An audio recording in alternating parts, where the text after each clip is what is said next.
2014년 7월 31일에 제가 우리 문익교회로 이사를 했습니다. 그래서 8월 첫째 주에 여러분들과 함께 나누었던 말씀을 매년마다 함께 다시 꺼내서 살펴보면서 처음으로 만나게 해주시고 함께 꿈을 꾸고 펼쳐가실 그 하나님의 말씀을 듣는 시간, 그것을 매년 다져봅니다. 오늘 제가 문익교회에 부임한 지 8년이 꽉 찼고 이제 9년이 시작되어지는 그 첫 주일이 오늘입니다. 올해 또 역사에 가실 하나님을 기대하면서 지난 8년의 모습을 한 주간 동안 묵상하면서 돌아보았습니다. 여러분들과 처음 인사를 나누면서 5가지를 다짐하는 그런 모습이 있었는데, 첫째는 교회의 본질에 흔들림이 없는 그런 목사가 되겠습니다 라고 하는 것. 그리고 두 번째는 3가지에 앞서지 않는 목회자가 되겠습니다. 첫째는 하나님보다 앞서지 않는 목회자, 그리고 두 번째는 성경, 그러니까 하나님 말씀보다 앞서지 않는 목회자, 그리고 세 번째는 기도보다 앞서지 않는 목회자가 되겠습니다. 그런 말씀을 드리면서 하나님 앞에 묻고 하나님께 듣고 하나님의 방법으로 나아가겠습니다 라고 하는 다짐을 했었습니다. 그리고 세 번째는 겸손하고 또 정직하고 충성스러운 그런 목회자가 되겠습니다. 먼저는 하나님 앞에 겸손하고 정직하고 충성해야 되겠고, 두 번째는 사람 앞에 겸손하고 정직하고 충성해야 되겠다, 그런 다짐을 했었습니다. 그리고 네 번째는 함께 동역하는 목회자가 되겠습니다. 모든 일에 함께 상의하고 협의하고 그렇게 동역자들과 함께 나아가는 목회자, 결코 혼자서 독단적으로 무엇인가를 하는 그러한 목회자는 되지 않겠습니다 라고 하는 다짐이었습니다. 그리고 5번째는 목회자로서 가장 중요한 사역인 말씀을 읽고 연구하는 일에 있어서 게으리하지 않는 그런 목회자가 되겠습니다 라고 하는 5가지 그런 다짐을, 또 5가지 약속을 했었습니다. 매년마다 곱씹어 보고 곱씹어 보는 시간을 보내면서 이 5가지 처음 가졌었던 그 마음에서 지금 나의 모습은 얼마나 멀어져 있는가, 그것을 잘 지켜가고 있는가 라고 하는 질문을 저 스스로에게 던지면서 결국 또 무릎 꿇을 수밖에 없는 저의 모습을 발견하게 되었고, 그래서 하나님 앞에 용서를 구하고 너무 멀어져 있는 나의 모습 다시 돌이켜서 이 모습으로 돌아가겠습니다 라고 하는 그런 또 다른 다짐을 하면서 한 주간을 보내었습니다. 여러분들이 보시기에는 어떠하신지 모르겠네요.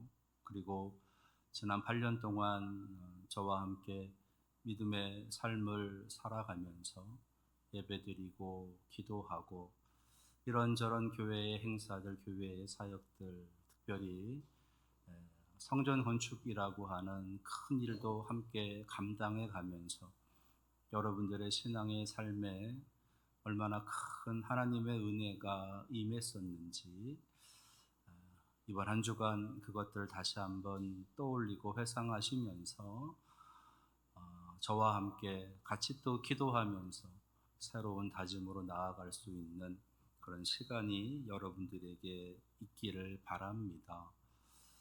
그렇게 처음 여러분들과 만나면서 나누었던 말씀이 오늘 함께 읽은 본문에 있는 말씀이세요. 그래서 오늘 처음 나누었던 이 말씀을 다시 한번 묵상하면서 우리들의 마음을 다시 한번 잡아 보기를 원합니다. 오늘 함께 읽은 본문에 있는 말씀은 소위 기드온과 300 용사에 대한 기록이 담겨져 있습니다. 기드온 그러면 성경의 인물 중에서 특별한 하나님의 은혜와 역사 가운데서 하나님의 큰 일을 감당했었던 인물 중에 하나입니다. 그 기드온의 별명을 여룻바알이라 부릅니다. 오늘 1절 말씀을 보니까 여룻바알이라 하는 기드온과라고 하는 구절이 있는데 여룻바알이라고 하는 이 이름이 기드온의 별명으로 붙여졌다는 거예요. 왜 이러한 별명이 붙여졌냐 하면 기드온이 이제 미디안이라고 하는 다른 부족 국가가 섬기고 있는 그 신당에 들어가서 그들이 섬기는 바알이라고 하는 그리고 아세라라고 하는 그 신상을 다 때려 부순 겁니다. 그곳으로 인해서 미디안 사람들이 난리가 났고 누가 이렇게 했느냐라고 하는 것을 추적한 끝에 기드온이 그랬다라고 하는 것을 알았던 거죠. 그래서 그 기드온을 이제 여룻바알이다, 바알과 대적했다, 바알과 싸운다라고 하는 의미로 그렇게 불렀던 겁니다. 이 기드온이 자신들의 신상을 그렇게 다 때려 부순 것에 대해서 몹시 화가 난 이 미디안 부족 국가가 혼자서는 감당할 수 없어서 아말렉이라고 하는 또 다른 부족 국가의 군사들을 이제 연합해서 기드온을 치러 내려오는 거예요. 그러니까 미디안과 아말렉 연합군과 이스라엘 간의 싸움이 이제 벌어지게 되는 겁니다. 그때 미디안과 아말렉 연합군의 총 전체적인 숫자가 이제 한 13만 5천 명 정도 된다라고 사사기 8장에서 우리가 추정해 볼 수가 있겠는데요. 13만 5천 명이나 되는 많은 군사가 몰려 내려오고 있는 것을 이제 듣게 되고 기드온이 군사들을 모으는 겁니다. 그랬더니 3만 2천 명의 그 군사들이 모인 것이에요. 13만 5천 대 3만 2천 명. 너무나 부족한 숫자이고 열세일 수밖에 없는 겁니다. 그래서 다들 불안해하고 이 싸움의 원인이 기드온에게 있다라고 하는 그런 손가락질을 하면서 기드온을 향해서 모진 말들을 내뱉어 놓는 겁니다. 그래서 마치 이 싸움이 기드온으로 인한 그런 싸움이기에 기드온이 책임져야 된다. 기드온이 가서 미디안 그리고 아말렉에게 잘못했다고 용서를 빌어야 된다라고들 말하는 그런 모습들이 나타나는 거지요. 이 싸움의 원인이 기드온에게 있으니 기드온이 책임을 져라라고 하는 그런 의미인 것입니다. 그런데 이 말씀을 하나님께서 우리에게 들려주시면서 사사기 6장 1절에 사실 이 싸움의 더 근본적인 원인이 있다라고 하는 것을 우리에게 알려주고 계십니다. 사사기 6장 1절 말씀에 이렇게 기록합니다. 이스라엘 자손이 또 여호와의 목전에 악을 행하였으므로 여호와께서 7년 동안 그들을 미디안의 손에 넘겨주시니. 그러니까 지금 이스라엘 백성들은 미디안이라고 하는 부족 국가의 간섭을 받고 있는 것이에요. 7년 동안이나 많은 것을 빼앗기고 많은 것을 이제 억압당하고 그러면서 불행한 삶을 살고 있었던 겁니다. 거기에 이제 반기를 들어서 기드온이 나타나게 된 것이고 그 기드온으로 인해서 지금 이 엄청난 대군이 몰려오게 되었다라고 하는 거지요. 그런데 하나님께서는 이 말씀을 기록해 주시면서 지금 기드온과 그리고 그 미디안 그리고 아말렉 연합군 간의 이 싸움이 일어나게 되는 그 원인은 사실상 기드온에게 있는 것이 아니라 이스라엘에게 있다라고 하는 것을 보여주는 겁니다. 그들이 여호와의 목전에 악을 행했다라는 거예요. 여기서 그들이라고 하는 것은 다른 이방 나라의 사람들이 아니라 바로 이스라엘 자손이 여호와의 목전에 악을 행하였으므로. 그러니까 지금 이 벌어지고 있는 이 싸움의 가장 근본적인 원인은 이스라엘 자신들에게 있었다라는 것이에요.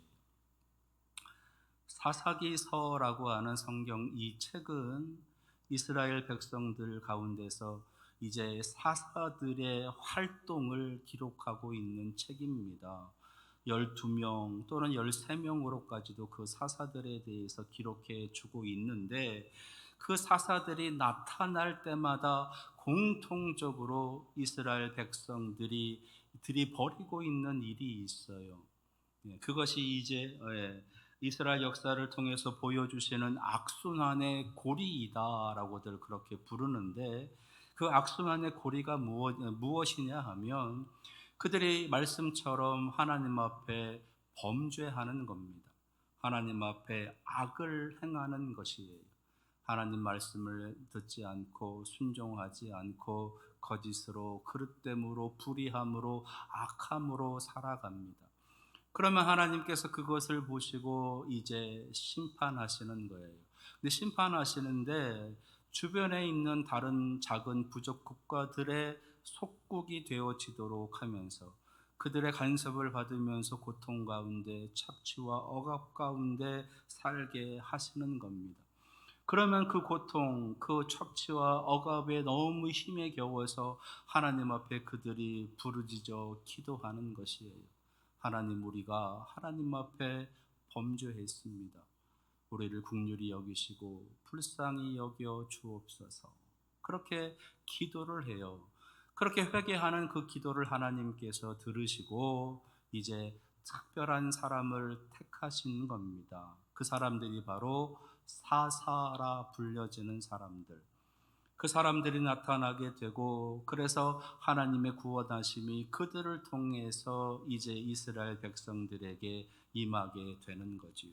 그러면 그 사사가 살아가는 동안 40년이 됐든 80년이 됐든 그 사사들이 살아가는 동안 이스라엘 백성들 안에는 평안이 임하게 되는 겁니다. 하나님께서 주시는 평안, 그 평안을 누리면서 그들이 살아가요.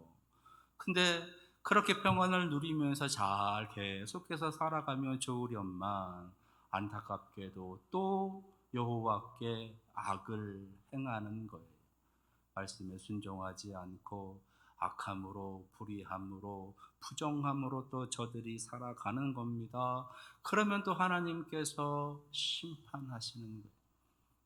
이런 이 역사가 계속 반복되어지는 것을 사사기에서는 보여주고 있는 것이에요. 평안 가운데 거하다가 범죄하게 되고, 그러면 하나님께서 심판하시고 심판 끝에 저들이 깨닫고 회개하고 그 회개를 들으시고 하나님께서 그들을 구원해 주시고 구원을 통해서 그들에게 다시 평안이 임하게 되고, 그러면 그 평안함으로 살다가 또 하나님께 범죄하는 거예요. 그러면 또 하나님께서 심판하시고, 그러면 또 회개하고, 그러면 또 구원하시고, 그 역사가 계속 반복이 되는 겁니다. 12명의 사사, 그러니까 12번이나 계속 그렇게 반복이 되어진다는 거지요. 그렇게 배반하고 심판하고 회개하고 또 구원해 주시고 평안 주시고, 또 배반하고 또 심판하고 또 회개하고, 그러면 또 구원해 주시고, 그러면 또 평안의 삶을 살아가게 되고, 계속 반복되어지는 이 악순환의 모습. 하나님께서는 그때마다 사사들을 세우셔서 그 악순환 되어지고 있는 이스라엘의 역사, 아니 하나님 나라 백성의 그 역사 속에 있는 그 악순환의 고리를 끊으시려고 하는 겁니다. 그 고리를 끊으시기 위해서 하나님께서는 이번 기드온과 300명이라고 하는 용사를 세우셔서 미디안과 아말렉의 연합군과 싸우게 하시는 것이에요. 이스라엘의 이런 어리석은 모습, 반복되어지는 모습, 우리의 모습과 너무 닮아 있다 할 수 있을 것입니다. 조금 편안하게 지내다 보면 또 다른 욕심이 들어오게 되고 다른 것들과 비교하게 되고 그러면서 시기하고 질투하고 불평하고 그러면서 하나님에 대해서 의심하게 되고 그러면서 하나님을 이제 믿지 않으려고 하는 모습이 나타나고 하나님을 대적하기까지도 하는, 그러다가 서서히 교만에 빠져서 하나님이 필요 없다, 하나님이 없어도 된다 그러면서 다른 것들을 섬기고 자기 마음대로 하고 자기 뜻대로 자기들의 생각에 옳은 대로 향하면서 살아가는 그런 큰 범죄함을 벌이는 겁니다. 그러면 하나님께서는 또 혼내키시는 거지요.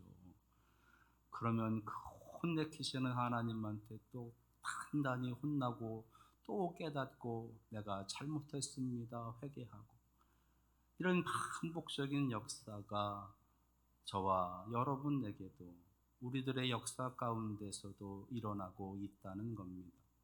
근데 하나님께서는 언제까지 그렇게만 계속해서 반복적으로 살아가겠느냐, 이제는 그것을 끝내야 되지 않겠느냐 라고 말씀하시면서 우리에게 그 악순환의 고리를 끊는 하나님의 역사하심의 모습을 우리에게 보여주십니다.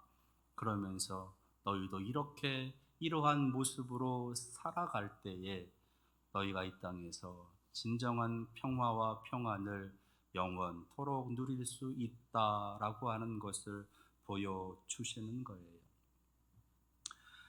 오늘 기드온과 300명의 용사들, 이들의 미디안과 아말렉 연합군과의 싸움을 통해서 우리에게 보여주시고자 하시는 신앙의 메시지, 신앙의 교훈, 그것은 바로 오늘 말씀을 통해서 우리가 악순환의 고리를 끊으려고 하는 그런 도전을, 그런 다짐을 해라라고 하시는 말씀이신 겁니다.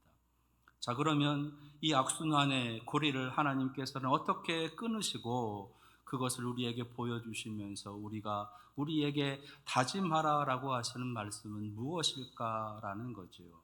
첫 번째는요, 그 악순환의 고리를 끊으시기 위해서 하나님께서는 하나님의 사람을 사용하신다는 겁니다. 하나님은 하나님의 사람을 사용하신다. 너무도 당연한 말씀이신 것 같은데 여기에 중요한 포인트가 있는 것이 2절에 있는 말씀 속에 담겨져 있어요. 2절을 한번 보도록 하겠습니다. 여호와께서 기드온에게 이르시되 너를 따르는 백성이 너무 많은즉 내가 그들의 손에 미디안 사람을 넘겨주지 아니하리니 이는 이스라엘이 나를 거슬러 스스로 자랑하기를 내 손이 나를 구원하였다 할까 함이니라. 기드온이라고 하는 하나님께서 택하신 사사, 그 사사의 부름을 받아서 32,000명이나 되는 사람들이 모였다라는 겁니다. 물론 13만 5천 명에 비하면 너무도 터무니없는 숫자이기는 하지만 32,000명이나 되는 사람들이 기드온의 부름을 받았다라는 거예요. 그것을 보시고 하나님께서 너를 따르는 자들이 너무 많다라는 겁니다. 이 말은 사람을 따르는 자들이 너무 많다 하시는 거예요. 하나님의 일은 하나님의 사람이 하는 겁니다. 하나님이 택하신 사람, 하나님이 정하신 사람, 하나님께서 부르신 사람이 하나님의 일을 하는 것이지 사람이 하나님의 일을 하는 것이 아니다라는 것이에요. 기드온을 따르는 사람, 고린도 교회에 있었던 바울을 따르는 사람, 심지어는 아볼로를 따르는 사람, 그리스도를 따르는 사람, 예, 베드로를 따르는 사람, 이러한 파벌로 나누어져서 그 사람을 따라가는 것이 참 신앙인 것이냐, 그렇게 서로 갈등하고 그 안에서 분열되고 싸우며 나아가는 그 모습. 사람들은 종종 사람을 따라간다라는 겁니다. 정치가가 됐던, 경제인이 되었던, 또는 종교인이 되었던, 목사가 되었던, 장로가 되었던, 안수집사가 되었던, 권사가 되었던, 사람들은 종종 사람을 따라간다는 거예요. 그래서 그 사람을 보고 그 사람을 따라가다가 그 사람 때문에 실망하고 좌절하고 넘어져서 신앙이 아닌 다른 삶을 살아가는 일들이 종종 일어난다라는 겁니다. 우리가 지금 믿는 분은 하나님이세요. 우리의 신앙은 하나님을 향해 있는 것이, 그 하나님을 믿는 어떤 다른 개인, 어떤 다른 사람, 어떤 다른 교회, 그걸 믿는 것이 아니라 하나님을 믿는 것이지요. 예수 그리스도를 믿는 겁니다. 그런데 종종 하나님이 아닌, 예수 그리스도가 아닌 사람을 믿을 때, 목사를 믿을 때, 교회를 믿을 때가 있다는 거예요. 그래서 하나님께서는 기드온을 향해서 너를 따르는 사람이 너무 많다는 겁니다. 그러시면서 그 수를 줄여가시기 시작을 하시는 거예요. 그래서 300명밖에 되지 않는 그 숫자만 남겨두시는 겁니다. 두려워하는 사람들 다 집으로 돌아가라. 전쟁에 나아가는 사람의 마음에 두려움이 있으니 그 두려움을 가지고 어떻게 전쟁을 할 수 있겠느냐, 다 돌려보내시는 거예요. 그랬더니 22,000명이 돌아갑니다. 그러시고는 또 10,000명을 데리고 이제 또 장소를 옮기셔서 이제 개울에 있는 물을 먹는 모습을 보게 하시는 거예요. 손으로 떠서 먹는 사람이 있고, 무릎을 꿇고 개울에 머리를 쳐박고 물을 먹는 자가 있고, 하나님께서 손으로 떠서 먹는 사람들만 남기고 다 돌려보내라. 손으로 떠서 먹는 사람들, 그 사람들의 숫자를 세니 300명이었다는 겁니다. 손으로 물을 떠서 물을 마시는 그 모습을 보면서 신학적으로 참 여러 가지 많은 해석들이 있어요. 평상시에 훈련들 잘 받아서 늘 주변을 경계하는 그런 경계의식 속에서 그가 그렇게 손으로 물을 떠서 먹었다. 머리를 개울에 쳐박고 물을 마시는 사람은 갈증에, 욕망에 목말라 하는 그런 모습이다. 좌우 주변을 살피지도 않고 그 목마름에 푹 빠져서 그것만 해결해 보려고 하는 사람, 그런 사람은 하나님께서 사용하지 않으신다 등등의 여러 가지 해석이 있어요. 근데 그렇지 않아요. 하나님의 목적은 처음 말씀해 주셨던 것처럼 기드온을 따르는 자가 너무 많기 때문에 그 수를 줄여가는 것에 있었어요. 그리고 300이라고 하는 그 숫자는 기드온이 생각한 숫자가 아니라 하나님이 정하신 숫자이다라는 겁니다. 하나님 보시기에 300이면 충분했다는 거예요. 반대로 손으로 물을 떠서 핥는 자, 10,000명 중에서 손으로 그 핥는 자가 9,700명이고 머리를 쳐박고 물을 먹는 자가 300명이라 그러면 하나님께서는 물에다가 머리를 박고 먹는 사람을 택하셨을 것이에요. 왜요?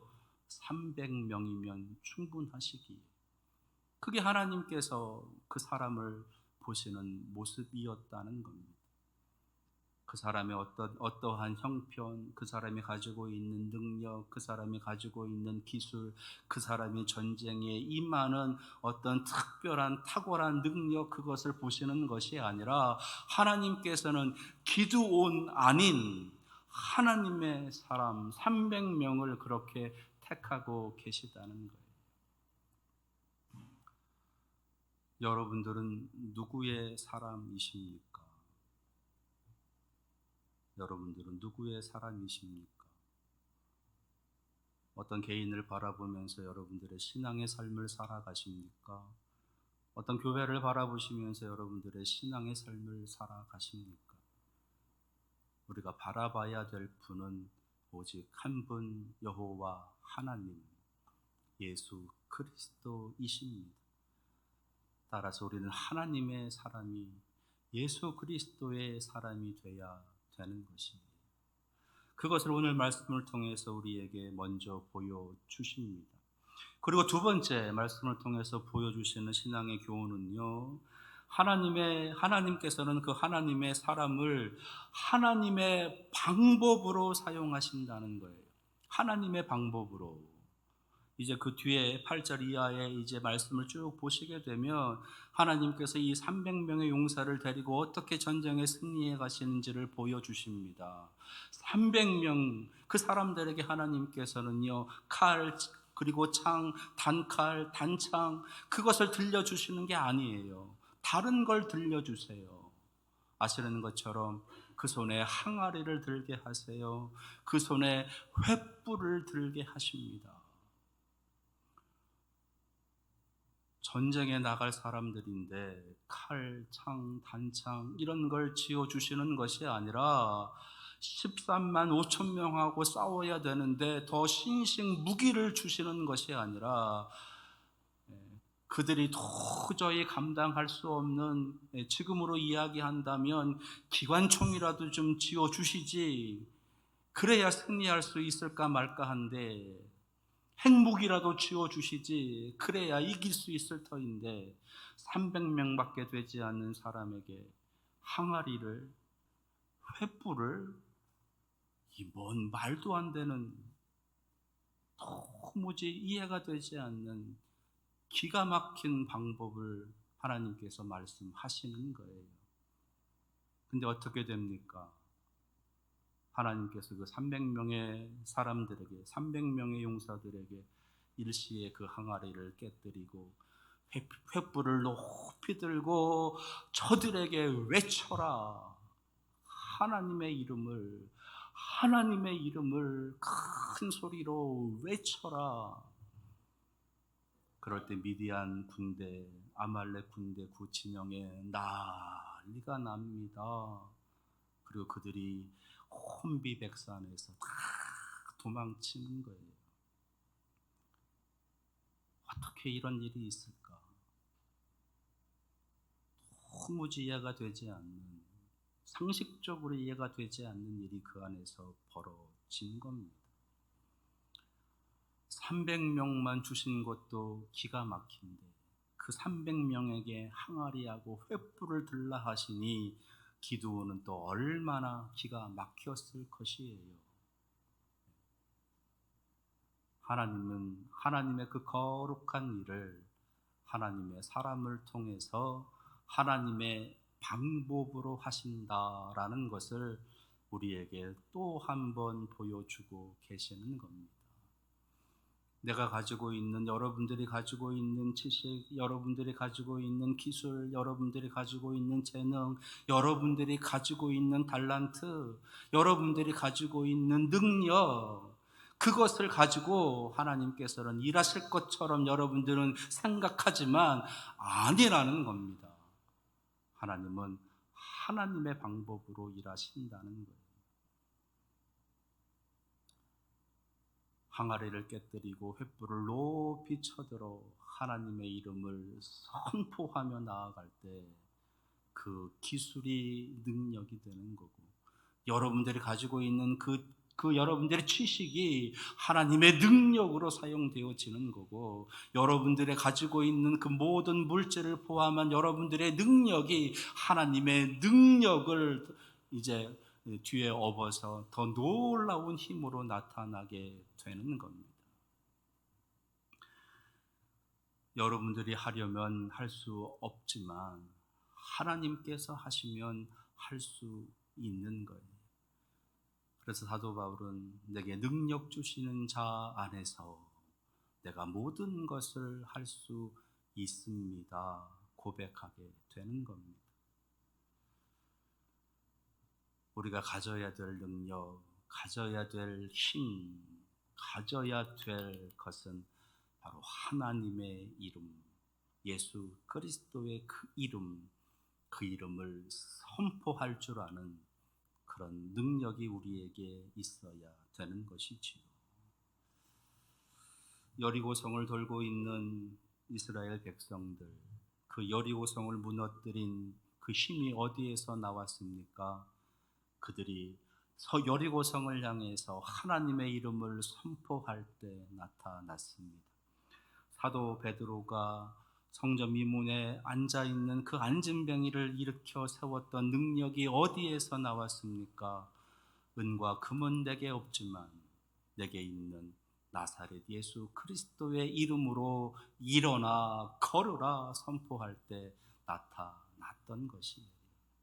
그게 하나님의 방법, 하나님의 이름을 선포하고 예수 그리스도의 이름을 선포하며 나아갈 때 그것이 하나님의 방법인 것이고, 그 방법이 우리의 삶에 구원을 안겨다 주는 겁니다. 우리가 하려고 해서는 안 돼요. 하나님이 하실 수 있도록 하나님의 이름을 그곳에 먼저 선포하고, 그 사람의 마음에 선포하고, 여러분들이 살아가는 일터, 여러분들의 직장, 여러분들의 동료, 여러분들과 함께 살아가는 그 지역에 하나님의 이름을, 예수 그리스도의 이름을 선포할 때 그 성들이 무너지게 되는 것입니다. 하나님께서는 그것을 우리에게 알게 하시기 위해서 오늘 말씀을 우리에게 주시는 겁니다. 그 다음에 세 번째, 오늘 말씀을 통해서 또 하나 알려주시는 신앙의 교훈은요, 하나님의 사람을 하나님의 방법으로 사용해 가신다라고 하는 것을 우리가 이제 알았습니다. 그렇다면 이제 우리가 해야 할 일 세 번째가 남은 거죠. 그것은 무엇이냐? 하나님의 사람에게, 그리고 하나님의 방법에 순종하는 믿음을 가져야 되는 것이에요. 그 방법에 순종하는 믿음, 그 방법에 순종하는 믿음.